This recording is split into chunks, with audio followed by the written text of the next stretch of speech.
I got divorced 6 months after getting married. The reason was my mother-in-law and my husband Bob.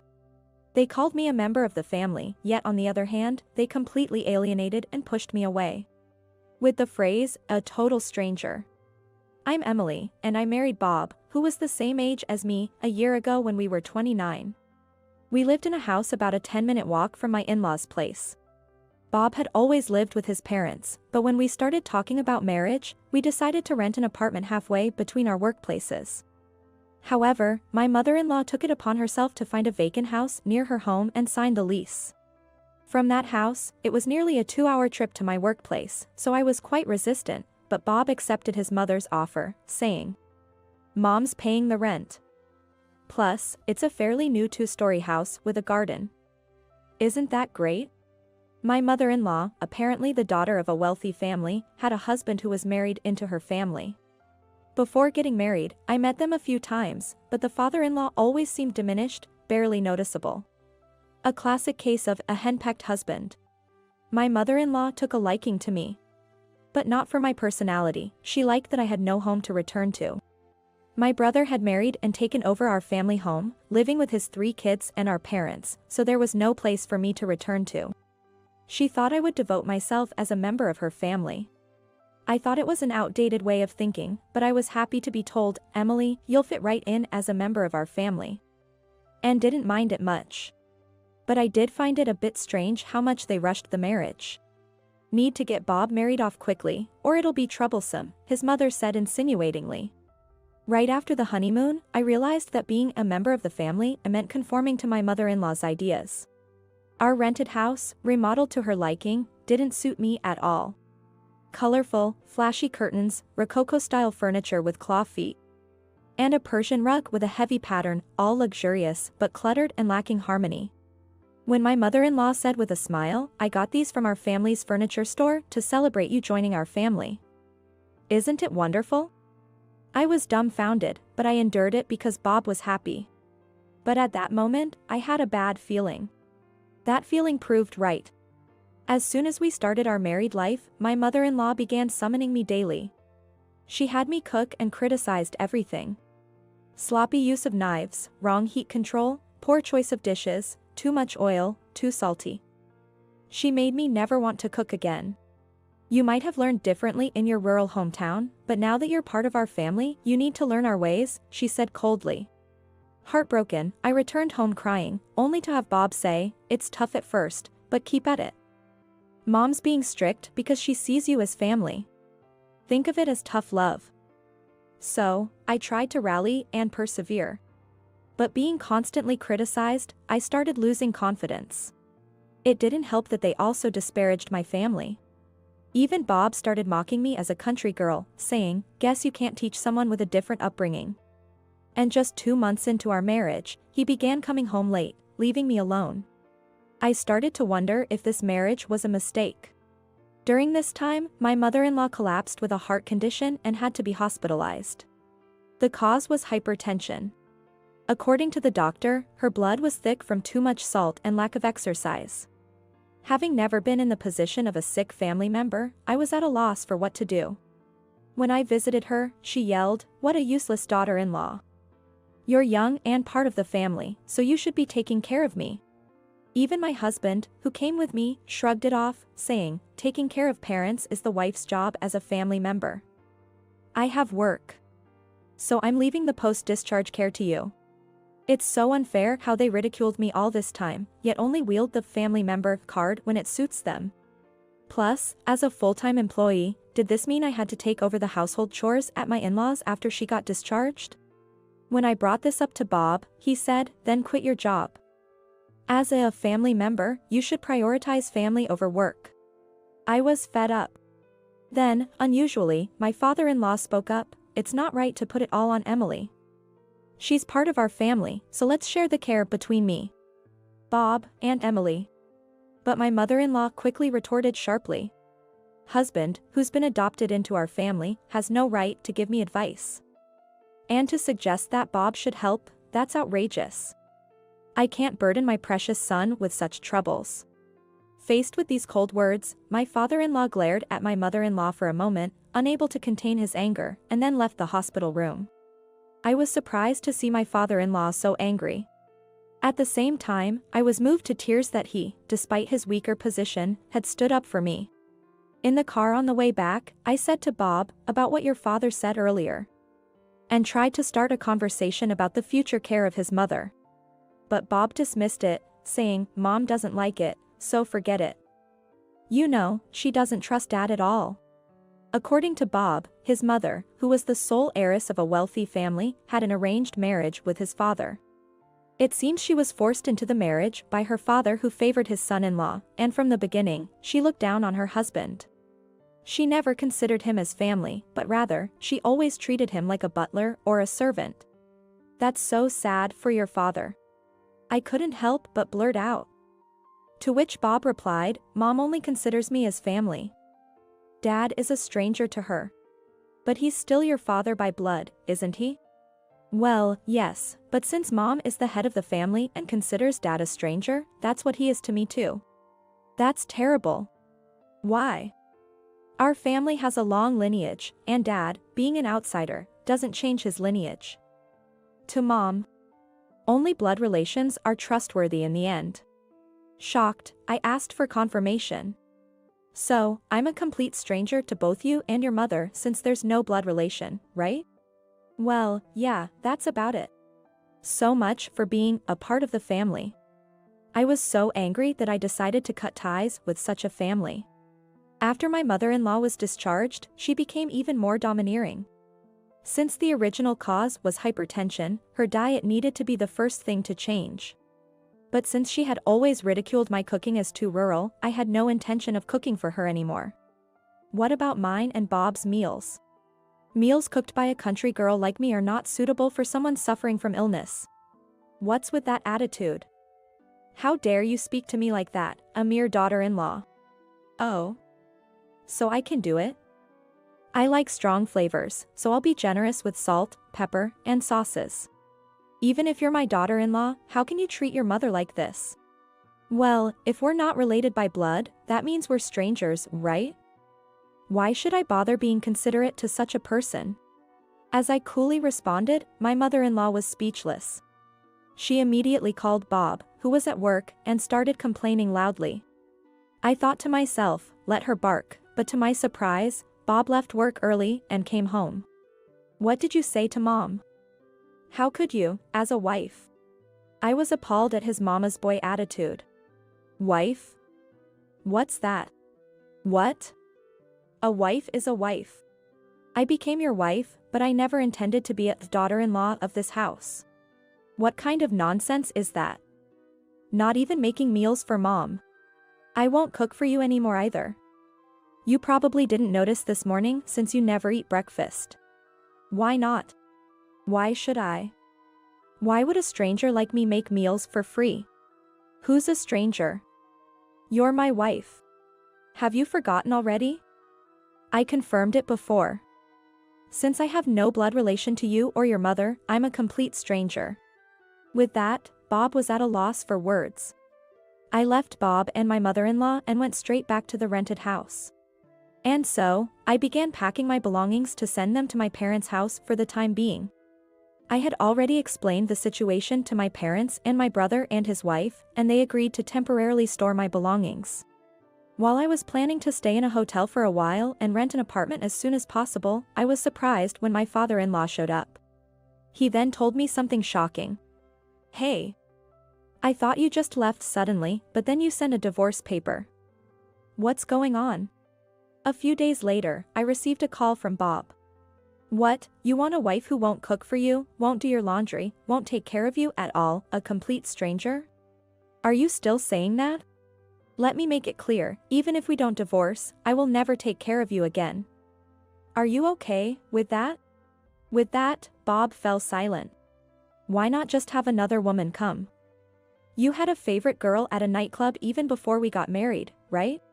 As I casually mentioned this, Bob's voice rose. What are you talking about? Your father told me. You were quite smitten with her, even bringing her to your parents' house. Your mother said she was after the family's wealth and kicked her out, right? No wonder your mother was so eager to rush our marriage.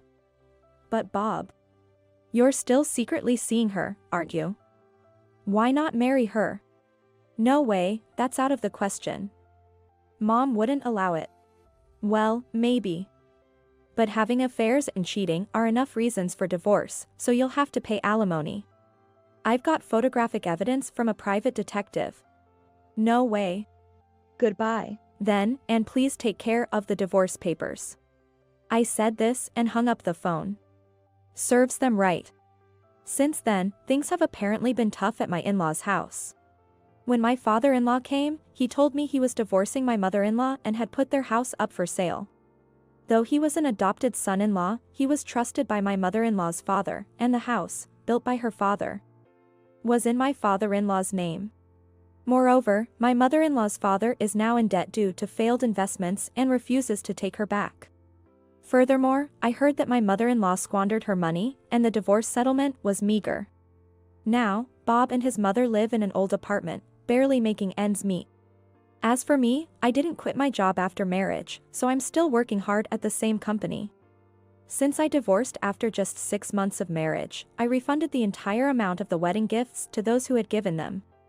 Everyone hesitated to accept at first, but when I said, "Don't worry, I got a good sum from my ex-husband," they laughed and accepted. This way, I can work at this company without any lingering issues. My name is Linda. I've been married to my husband, George, for almost 2 years now. I'm currently pregnant with our long-awaited first child. Just hearing this, you might imagine that I'm living a blissful, smooth-sailing married life. I met my husband at a social gathering. It's only natural that I, who was once a plain and unsatisfying woman, would be drawn to him, who said with a gentile smile, "You have a modest and comforting aura." I believed that with him, I could build a happy family. As a wife, I decided to do my best in both my work and household chores. Yet, for some reason, my husband often seemed irritable. At first, I thought it was because of my job. Both my husband and I are corporate employees.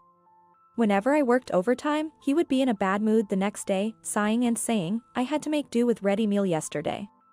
There was no hot water, so I just took a shower and nearly caught a cold." Feeling sorry that he had waited for me, I suggested, "Next time, feel free to eat something else first. Don't worry about the hot water, you can take a bath. I'll be fine with just a shower."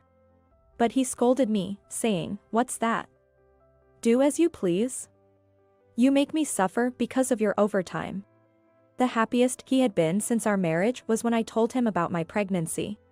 His face lit up instantly, and he joyfully said, "Well done. It's about time." I thought his moodiness must have been because he was eagerly awaiting a child. Perhaps he was secretly being pressured by his parents for a grandchild. I hardly had any contact with my in-laws. My husband seemed to be the one dealing with all their requests. Believing this, I looked forward to our future happiness. "I'm sure your parents will be delighted too," I said. "Huh? Oh, yeah. I'll let them know," he replied. But his happiness was short-lived. Once again, the days of his moodiness began. As the end of the year approached and my morning sickness worsened, I had to take time off from work. My husband suggested, "Let's skip going to my parents' house for New Year's." We used to visit his parents' home together, but this time he thought it was better for me to rest at home. I agreed with his proposal, and he seemed pleased. Actually, I had planned a family trip for the end of the year. Canceling now would mean paying a cancellation fee. And my mom was looking forward to it. "Sorry, but you'll have to sit this one out," he said. It was supposed to be our first family trip. Even though I was pregnant and my husband should have told his parents, I received no reaction from them. I wanted to join to tell them directly. "You wouldn't want to feel sick during the trip, right?" "Right, I understand. Please give my regards to your parents," I replied. That was all I could say. A few days later, he left for the trip with a large suitcase. Spending New Year's alone was lonely. In an attempt to cheer myself up, I decided to visit the nearby cake shop. I could eat my favorite jelly as much as I wanted. It was essentially binge eating. Oh, isn't that Linda? As I was leaving the store, I recognized the voice calling out to me. It was my mother-in-law. Wait, wasn't she supposed to be on a trip? I heard we wouldn't be doing New Year's visit this year, and I was worried about your health. But seeing you out and about like this is a relief, she said, concerned about my condition. She was apparently on her way to our apartment. She said with a giggle, Linda, you like the cakes from here, right? I just picked something at random for George. I was utterly confused by her cheerful demeanor. Mom, what about the trip? Oh, that. I started a part-time job recently and was asked to switch shifts unexpectedly. But George had gifted us a parents-only spa trip. So I contacted the inn and postponed it by a week. A parents-only spa trip? What does that mean? George was supposed to be on a trip. To uncover the truth, I took out my phone. I called George and switched to speakerphone. Linda? What's up? How's the trip? Enjoying it? Yeah. I'm having a great time with my parents. My mother-in-law, standing in front of me, was shocked but gestured for silence with a shh. Mom is here with me right now, you know? Silence followed. Then I heard rustling and a young woman's voice asking, Babe, who are you talking to? Your wife. Damn, why is this happening? I was supposed to be on a trip. Hey, Linda. Don't tell my parents, alright? It's embarrassing to admit your husband's cheating, especially for a coward like you. He didn't seem to realize the speakerphone was on. The mocking laughter of a man and a woman came through the phone. Just make up some excuse that I'm still out, George said before ending the call. I felt a wave of nausea and instinctively covered my mouth. My mother-in-law gently stroked my back. Without her support, I probably would have obeyed my husband out of fear of displeasing his parents. But she comforted me, saying, it's the cheating man who's at fault. Such a kind woman couldn't possibly dislike me. This realization gave me the courage to take a step forward. Accompanied by my mother-in-law, I returned home and decided to understand the situation fully. It turned out that my in-laws didn't know about my pregnancy. They were told I couldn't visit due to ill health. I was told not to contact them much because the pressure of being the eldest son's wife was the cause. When I confessed that I thought they disliked me, she laughed, that's impossible. Linda, you are our dear daughter-in-law. We're genuinely happy about the grandchild. Her words made me burst into tears, and she comforted me while grumbling about George. As much as he's my son, he's the worst. It's not something I can apologize for, but I want to say it. I'm truly sorry. It's odd for a mother to ask, but what do you want to do now? I'm on your side, Linda, she said gently. I told her, I want a divorce. His infidelity. His lies. His constant irritable attitude. Everything overwhelmed me, and I simply thought, I can't do this anymore. What had I been relying on in this marriage? For what reason had I been enduring it? I just didn't know anymore. I understand. Leave it to me, you rest a bit, my mother-in-law said, putting me to bed before leaving, saying she had preparations to make. George returned home the next day at noon. Although he was supposed to stay for a few more days, he probably came back early just in case. I gripped my cell phone tightly in my hand. My enjoyable trip was ruined because of you. You haven't exposed me, have you? If you do, it's divorce. Divorce. Being divorced after being cheated on by your husband, that's just adding insult to injury, George sneered. Since when? Why did you cheat? Chloe is a colleague who joined the company last year. Unlike you, she's sweet and not nagging. When I told her you didn't do housework because of overtime, she got all upset, saying it's wrong to prioritize work over house chores. She's a really understanding woman, that Chloe, he said, comparing me to his affair partner. But strangely, by the next day, it didn't matter to me anymore. It seemed that my love for him had worn away without me noticing. I sighed and operated my phone. I stopped the recording, stood up, and opened the door to my room. Mom, the recording is okay. I reported with a smile, and she turned to my father-in-law who had been hiding in the room, saying, "Well done, Linda. Now it's our turn." As his parents emerged from my room, George's eyes widened in shock. "What? Why are you two here?"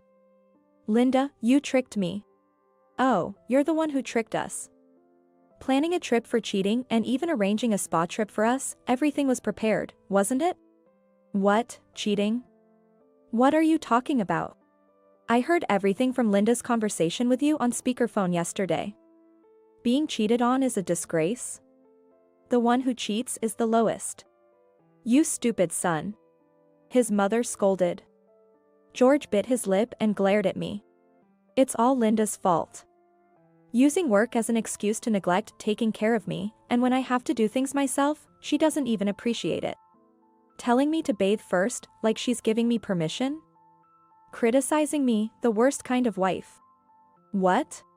Why should I, a man, do housework? A wife should quietly let her husband rest." "Oh, George, come on." I got fed up and consulted Chloe. She said women focus on their kids once they have them.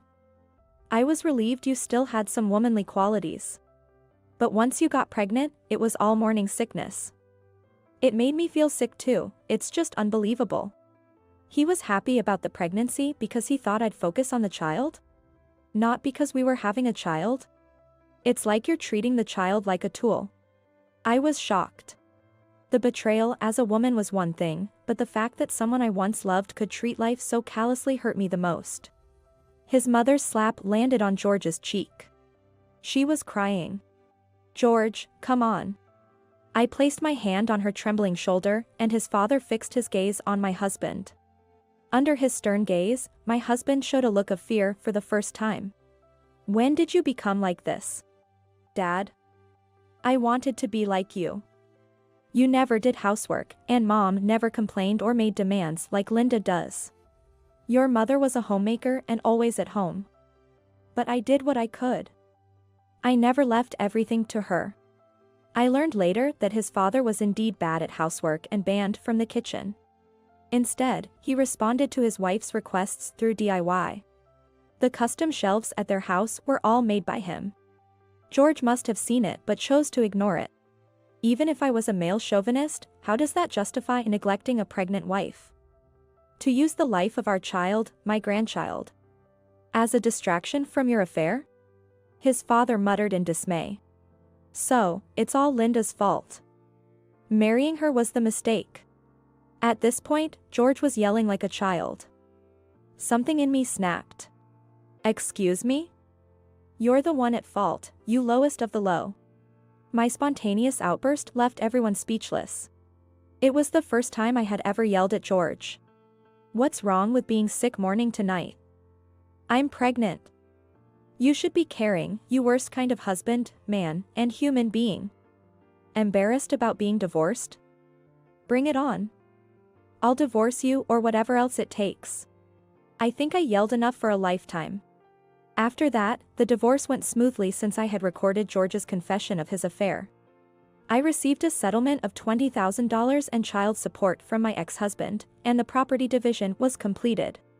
The affair partner, upon seeing the demand for damages, tried to play innocent, claiming, "I didn't know he had a wife."